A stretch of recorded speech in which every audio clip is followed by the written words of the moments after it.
Assalamualaikum warahmatullahi wabarakatuh. Ketemu lagi teman-teman. Ini perkuliahan ke-6. Sebelumnya kita sudah membahas mengenai bagaimana menghitung volume lalu lintas. Di pertemuan ke-6 ini kita akan membahas mengenai bagaimana menganalisis kapasitas jalan. Jadi setelah tahu volume, kita tahu kapasitas yang nanti diperbandingkan di pertemuan ke-7, maka kita akan mendapatkan kinerja jalan untuk indikator VCR, volume capacity ratio, seperti itu. Oke, yang pertama, bagaimana menghitung kapasitas jalan? Nah, di MKJI sumbernya masih sama, MKJI 1997, kita akan mengetahui beberapa definisi yang akan menjadi input dalam melakukan analisis kapasitas jalan. Definisi yang pertama untuk perkotaan maupun antar kota atau luar kota sama ya, bicaranya capacity, nanti satuannya SMP per jam. Karena volume juga sudah kita konversikan ke SMP per jam. Kapasitas adalah arus lalu lintas maksimum yang dapat ditampung oleh suatu jalan tersebut. Logikanya, saat kita melakukan survei secara terus-menerus, kemudian mendapatkan volume tertinggi dari ruas jalan tersebut, maka itu dapat disebut sebagai kapasitas. Jadi kapasitas tertinggi yang bisa ditampung ruas jalan tersebut. Di MKJI ini menggunakan pendekatan beberapa karakteristik lalu lintas, baik itu nanti kaitannya lebar jalan, kemudian hambatan samping, kemudian lain dan lainnya, itu untuk mendapatkan angka perhitungan capacity. Jadi kapasitas berbasis pada rumus. Nah, perbandingan dari hasil analisis pada pertemuan sebelumnya dibagi dengan kapasitas, itu muncullah derajat kejenuhan, yaitu rasio arus lalu lintas terhadap kapasiti, yang tadi disebutkan sebagai VCR. Nah, di Indonesia, VCR itulah yang menjadi salah satu tolok kinerja, salah satunya. Salah duanya itu berbasis kecepatan yang nanti akan kita bahas setelah ujian tengah semester. Apa saja yang perlu diperhatikan dalam menghitung kapasitas? Pertama adalah lebar jalur lalu lintas. Lebar jalur gerak tanpa bahu. Diingat ya, tanpa bahu, tidak termasuk bahu. Nah, nanti kita akan di pertemuan sebelumnya kita sudah membahas mengenai mana itu bahu, mana itu badan jalan. Tapi nanti di sini sekilas akan kita review kembali. Kemudian yang kedua, lebar jalur efektif. Lebar jalur efektif ini adalah lebar jalur yang memang digunakan untuk pergerakan kendaraan. Jadi kalau di bahu atau di badan jalannya itu ada aktivitas parkir yang menghambat adanya arus lalu lintas, maka seyogyanya dia tidak diukur sebagai lebar efektif. Jadi dikurangi itu. Namun memang agak kesulitan di mana satu ruas jalan pada satu segmen tertentu dia ada parkir, segmen yang lain tidak, dan tidak merata gitu. Bisa kita hitung per segmen, cuman dalam perencanaan jadi gimana ya, kita jadi akhirnya banyak sekali, atau dihitungnya pada titik di mana kita survei, mungkin seperti itu, yang akhirnya memang kinerja jalannya itu kinerja pada titik segmen yang kita survei, bukan kinerja jalan secara utuh di sana. Kemudian kalau di jalan luar kota kita tidak mengenal kerb atau trotoar, tapi di perkotaan kita memasukkan variabel itu untuk dalam perhitungan capacity. Curb itu adalah bagian di bahu yang tepinya itu ditinggikan. Nah, biasanya nanti ditinggikan sedikit, jadilah trotoar. atau ditinggikan sedikit menjadi taman, seperti itu curb. Sedangkan kalau trotoar itu ditinggikan sedikit kemudian untuk pejalan kaki, itu trotoar. Biasanya trotoar maupun curb itu bisa pada kondisi insidental itu digunakan untuk lalu lintas kendaraan seperti pemadam kebakaran dan sebagainya. Cuman yang tidak terganggu oleh adanya rambu lalu lintas. Kemudian bahu jalan itu di luar dari perkerasan jalan, biasanya berupa makadam, ada rumput dan sebagainya. Nah, lajur kembali ke jalur efektif. Di situ disebutkan bahu yang diperkeras kadang-kadang dianggap sebagai bagian dari lebar jalur efektif. Bisa jadi karena jika terjadi kemacetan, karakteristik lalu lintas kita cenderung menggunakan bahu. Nah, di sini tulisan kadang-kadang ini yang membuat terkadang dalam perhitungan kapasitas jalan kita itu dihadapkan pada berbagai kemungkinan.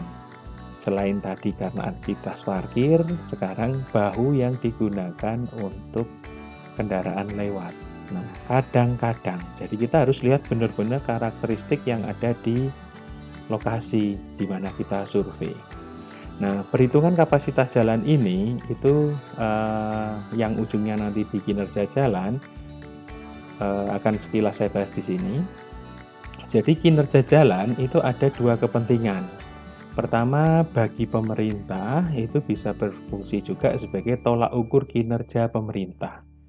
Jalan yang mempunyai kinerja volume dibanding kapasitinya itu lebih dari 1, dianggap pemerintah kurang memperhatikan mengenai kebutuhan lalu lintas masyarakatnya. Sehingga pemerintah tidak ingin ada kinerja jalan hingga level tersebut. Solusinya biasanya bisa juga kita menggunakan pendekatan capacity menjadi lebih besar. Karena itu tadi ada beberapa kelemahan dari MKJI yang mengaturnya tidak rigid seperti itu. Dan nanti ada slide berikutnya kita sampaikan ada beberapa tipikal karakteristik jalan yang sekarang yang belum diakomodir oleh MKJI. Sehingga itu bisa kita gunakan untuk memperbesar kapasitas jalan. Kedua, kalau pemerintah tujuannya untuk perencanaan, dalam hal ini supaya ke depan lalu lintasnya tidak jenuh, dapat digunakan pendekatan kapasitas jalan yang lebih kecil. Nah, nanti akan kami sampaikan di beberapa case dari perbandingan antara perkotaan dan luar kota dalam kita menganalisis kapasitas jalan. Oke, next. Nah, di sini saat kita menghitung kapasitas jalan, kita harus tahu dulu bagaimana tipe jalan. Antara perkotaan dan luar kota itu sama. Dia membagi mengenai tipe jalan. Di perkotaan disebutkan bahwa jalan yang lebarnya 5 sampai 10,5 itu disebutnya 2 jalur. Lebar efektif. Nah, di sini yang tadi saya sampaikan, disinilah yang kita bisa agak agak berkompromi terkait kebutuhan analisis kapasitas jalan yang tadi saya sebutkan. Jalan 14 meter digunakan parkir di kanan kiri jalan oleh mobil. Misalkan parkirnya 4 dan 4. Kemudian atau kalau di ruang parkir kita biasanya ngambil 2,5, maka jalan 14 meter akan menjadi tinggal 9. Kalau kita pakai 22, maka tinggal 10. Maka dalam perhitungannya kita makainya 2 lajur atau 2 jalur. Namun, nanti kita akan lihat, kalau kita gunakan pendekatan 2/2, dengan 4/2, secara kapasitas itu akan lebih tinggi 4/2. Sehingga kalau kita menginginkan kapasitas jalan itu menjadi lebih lebar, kita bisa gunakan pendekatan di 4/2 seperti itu. Nah, kalau kami awalnya menentukan 4 atau 2 lajur, bisa menggunakan pendekatan kendaraan tersebut kalau kita amati saat survei, apakah ada mobil yang berjajar menjadi 2 lajur gitu. Kalau ada, berarti dia 4/2. Kalau tidak ada, 2/2, tapi dengan faktor lebar yang cukup lebar gitu. Nanti ada faktor konversi untuk lebar. Tapi dalam perhitungan kapasitas, akan lebih tinggi kapasitas jalan yang 4/2 dibandingkan 2/2 lebar. Ini kelemahan di MKJI. Kecuali ruas jalan yang kita survei sudah ada pembagian ruas jalannya yang tepat. Ada lajur, nah di mana ini untuk parkir, ini ada marka pembaginya untuk lajur yang lain. Itu sudah pasti bisa langsung dikategorikan. Ini tadi bicaranya jika lebar efektifnya tidak tersedia marka dengan baik yang memisahkan antara ruang parkir dengan ruang lebar efektif jalan. Nah, untuk di luar kota itu juga ada pengkategori lagi terkait dia datar, bukit, atau gunung. Seperti kita waktu menentukan menghitung volume lalu lintas.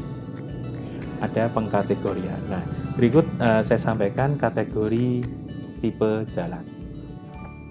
Kalau teman-teman di jalan menemukan jalan seperti ini, jadi ini 2 arah, dilihat dari tanda panah, kemudian dibatasi dengan marka, maka dia ke kategorinya 2 lajur, 2 arah tak terbagi, 2/2 UD. Gambaran di jalannya seperti ini, ada arah yang ke sana dan ada arah yang ke sini, dipisah oleh marka. Enak, langsung kita bisa bilang 2/2 UD. Bahu jalannya kecil.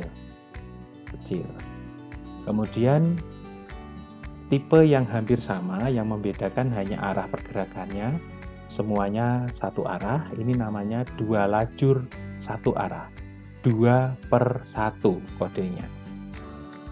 Nah, ini, jadi 2 lajur, tapi kendaraan semuanya ke arah sana. Itu teman-teman. Nah, kemudian tipe berikutnya adalah 4/2. 4, 1, 2, 3, 4. UD tak terbagi.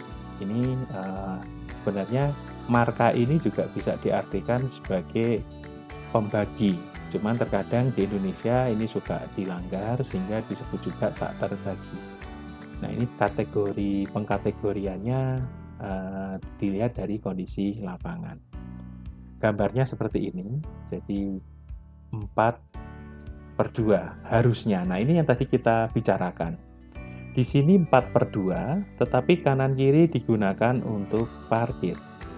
Di sini ada marka, di sini untuk parkir, di sini ada marka khusus untuk parkir. Di sini kita bisa langsung bilang ini adalah 2/2 karena ini ada parkir. Tapi di sini ada yang parkir, ada yang tidak. Disinilah yang tadi kami bilang.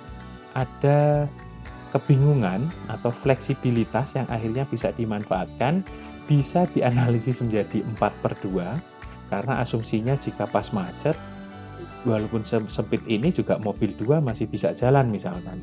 Jadi kalau di akademisi sebaiknya kita menggunakan hierarki yang sebenarnya, bahwa kalau seperti ini ya 2/2 seperti itu. Sedangkan kalau yang ini, kalau misalkan ini mobilnya tidak parkir, dia menjadi 4/2. Nah, sebelah kanan ini yang agak kacau memang, karena di sini ada parkir, di sini ada mobil, misalkan macet, di sini mobilnya merapat ke sini, sampingnya masih bisa dilewati. Gitu. Jadi pendekatannya jadi agak rancu di MKJI. Nah, sedangkan kalau ini yang ada median pasti, fotonya jelas, enak. Ini 4/2D, jelas, tidak ada aktivitas parkir, mediannya pun terlihat. Kemudian ada juga yang pakai 6/2D seperti ini. Gambarnya adalah 3 lajur atau model seperti ini. Karena ini ada busway, mungkin diabaikan dalam perhitungan capacity, makanya yang sisi kanan. Nah, di luar MKJI ada yang seperti ini, lajurnya banyak. Nah, ini pengkategoriannya di MKJI tidak ada. Itulah kelemahan MKJI, belum mengakomodir karakteristik jalan yang baru. Demikian kita sambung di sesi 2. Assalamualaikum warahmatullahi wabarakatuh.